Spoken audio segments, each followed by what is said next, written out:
जय श्री श्याम भक्तों, मकर संक्रांति से राम नाम का नियम कैसे लिया जाता है, आज हम इस बारे में जानेंगे। हम महिलाओं को तीज त्योहारों के बारे में जानना बहुत जरूरी होता है। इन तीज त्योहारों को करने से हमारे जीवन में मंगल होने लगता है। जो दुर्घटना होती है वो कट जाती है, कभी हारी बीमारी आनी होती है वो कट जाती है, जहां कुल्हाड़ी की चोट लगनी होती है वो सुई की चोट हो जाती है। ऐसे हमारे शास्त्रों में कहा गया है। और हमारी दादी नानियां, बड़े बुजुर्ग कैसे इन नियमों को किया करते थे, आज मैं आपके साथ वही शेयर करूं। राम नाम का नियम कोई भी मर्जी ले सकता है। बच्चे भी ले सकते हैं, बुजुर्ग भी ले सकते हैं, आप भी ले सकते हैं, जेंट्स भी ले सकते हैं।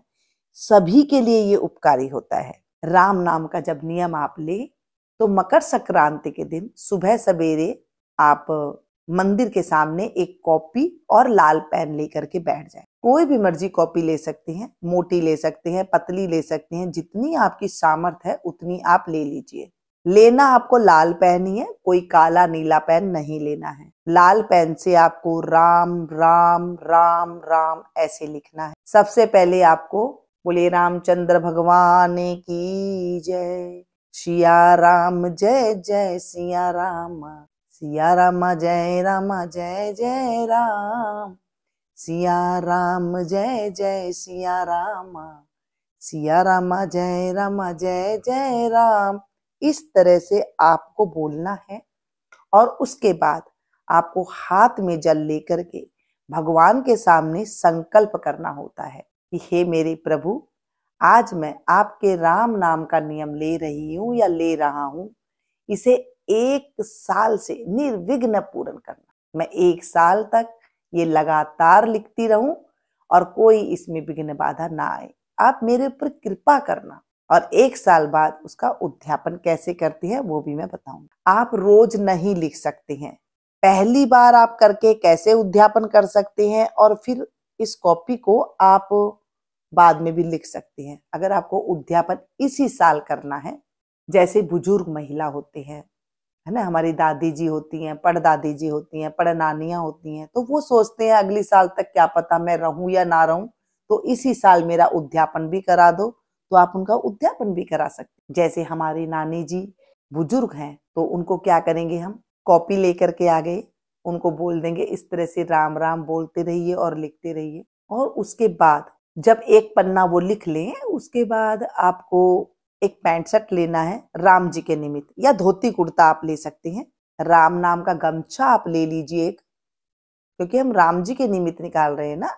और पंडित जी अगर नहीं पहन रहे धोती कुर्ता तो आप पैंट शर्ट भी निकाल सकते। आप ये पंडित जी को, आपके निकट पंडित जी नहीं है तो आप किसको देंगे ये भी मैं आपको बता दूंगी। जो सज्जन जैसा पहनता हो अगर वैसे कपड़े आप देंगे तो वो भगवान को समर्पण हो जाता है। इस राम नाम के जो आप गमछा देंगे और धोती कुर्ता देंगे या पैंट शर्ट देंगे तो उसके साथ रुमाल है, जुराब है और लड्डू ले सकते हैं। तिलपट्टी के आजकल बाजार में भी मिलते हैं, वो भी ले सकते हैं, या गोंद के लड्डू ले सकते हैं जो आपने घर में बनाए हुए हैं, या फिर कोई भी मिठाई आपके पास है वो आप ले सकते हैं। जैसे आपके पास सामर्थ्य हो आप उन मिठाई को ले सकते हैं। फल ले सकते हैं, घेवर ले सकते हैं और मूंगफली ले सकते हैं, जो भी आपके पास है जैसे मैंने कहा, या फिर सारे चीज भी आप ले सकते हैं। एक कॉपी लेनी है और लाल पेन लेना है, क्योंकि आपको कॉपी और लाल पेन तो लिया है ना, वो आपको लेना है। लेने के बाद आप इस पर हाथ फेर करके हाथ में संकल्प करिए और भगवान राम के निमित्त ये निकाल करके दक्षिणा अवश्य रखिएगा। कोई भी चीज हो ना उसमें दक्षिणा अवश्य रखिए। और अगर आप जोड़ा से देना चाहते हैं तो सीता जी के लिए भी आप दे सकते हैं। साड़ी है, 16 श्रृंगार है, ये सारी चीज दे करके दक्षिणा रख के आप दोनों जोड़ा से भी दे सकते हैं। और इस तरह से हाथ फेर करके, और या तो आप मंदिर में दे आइए या फिर आपके घर में कोई बड़े हैं, आपसे बड़े हैं, उनको आप दे सकते हैं। इस तरह से आप इसका नियम कर सकते हैं। अब लिखना कैसे है देखिए, आपने उद्यापन भी करवा दिया उनको। और अगर आप साल भर का नियम ले रहे हैं तो डेली आपको लिखना है। वैसे तो ये साल भर का ही नियम होता है। वैसे मैंने आपको ये बता दिया कि कोई बुजुर्ग लेडीज है और वो चाहते हैं कि मुझे अभी उद्यापन करा दो, तो आप इस तरह से करा सकते हैं। आपको जब साल भर का नियम लेना है तो संकल्प करेंगे और कॉपी पेन से आपको ऐसे ही राम राम लिखना है। राधे नाम का आप जब करते हैं तो राधे राधे लिख लीजिए, जैसे आपको अच्छा लगे वैसे आप कर लीजिए। और डेली आपको एक पन्ना लिखना है, लेकिन पहले दिन जब आप लिख रहे हैं तो वो मंदिर के सामने लिखेंगे। और डेली आपको मंदिर के सामने बैठने की कोई जरूरत नहीं है, उसे आप कहीं भी लिख सकते हैं इस कॉपी को। डेली एक पन्ना लिख लीजिए, अगर एक पन्ना लिखा जाए तो एक पन्ना लिख लीजिए, एक लाइन लिखी जाए तो एक लाइन लिख दीजिएगा। ऐसे ही आपको डेली करना है। अगर बीच में छूट जाता है, कहीं आप चले जाते हैं, बाहर जाना हमें पड़ता है परिवार में, तो आप उन पन्नों को उतने दिन के लिए छोड़ दीजिए। जितने पन्ने आपको लिखने होते हैं वो पन्ने छोड़ दीजिए और फिर आगे आपको लिखना शुरू कर देना है। डेट लिखनी है आपको, और जब आपको टाइम मिले वो खाली पन्ना है फिर उसको आप भर सकते। इस तरह से आपको नियम कर लेना है। जब साल भर हो जाए तब आपको इसी तरह ही उद्यापन करके इसका पंडित जी को दान दे देना है, या मंदिर में जाकर के, भगवान रामचंद्र जी का मंदिर में है मूर्ति है तो वहां पर आप जाकर के इसे दान दे सकते हैं। राम नाम का तो आप बैंक में लॉकर भी खोल सकते हैं। पता है आपको, जो बच्चा डरता हो, छोटे बच्चे डरते हो, या किसी को नींद नहीं आती हो, या किसी की नींद में उछाट आ जाती हो, किसी भी प्रकार की कोई प्रॉब्लम हो, या कोई भयंकर बीमार हो, ये राम नाम की कॉपी उसके सिराने रख करके देखिएगा, आप मुझे धन्यवाद दोगे दिल से। उसका इतना अच्छा सुधार आएगा कि आप कहेंगे दवाई के साथ साथ हमारे ऊपर भगवान राम की भी कृपा हो गई है। राम नाम की महिमा तो आप सभी को पता है, हमारे ग्रंथों में बताया गया है, हमारे बड़े बुजुर्ग बताते हैं, हमारे सन्यासी बताते हैं, संत महात्मा बताते हैं कि राम नाम की जो महिमा है। आपको राधे नाम का जाप करते हैं तो आप राधे राधे लिख करके भी ये सारी चीज कर सकते। आप घर में जहाँ तिजोरी में पैसे रखते हैं वहां पर भी इस कॉपी को भरने के बाद रख सकते हैं। एक कॉपी भर गई, फिर हम क्या करें, दूसरी ले सकते हैं, तीसरी ले सकते हैं, चौथी ले सकती हैं। एक महीने में एक कॉपी भर रही है तो आप 12 महीने की 12 कॉपी ले सकते हैं। इस तरह से आपको करना है। जब भर जाए, कभी तीर्थ स्थान में आप कहीं भी तीर्थ में जा रहे हैं, गंगा यमुना कहीं भी जा रहे हैं आप, वहां पर इनको, तो इसका हमें अनंत गुना फल मिलता है।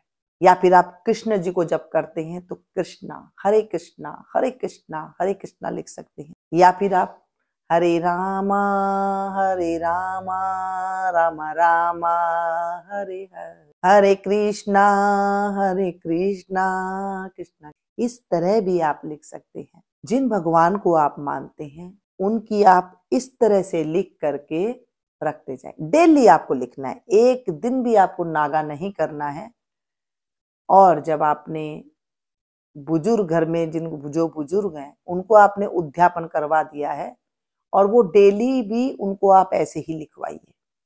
कॉपी तो आपने ले ली है, उद्यापन आपने पहले करवा दिया है, तो आप इन चीजों की जो कॉपी है उनको भी आप ऐसे ही करेंगे।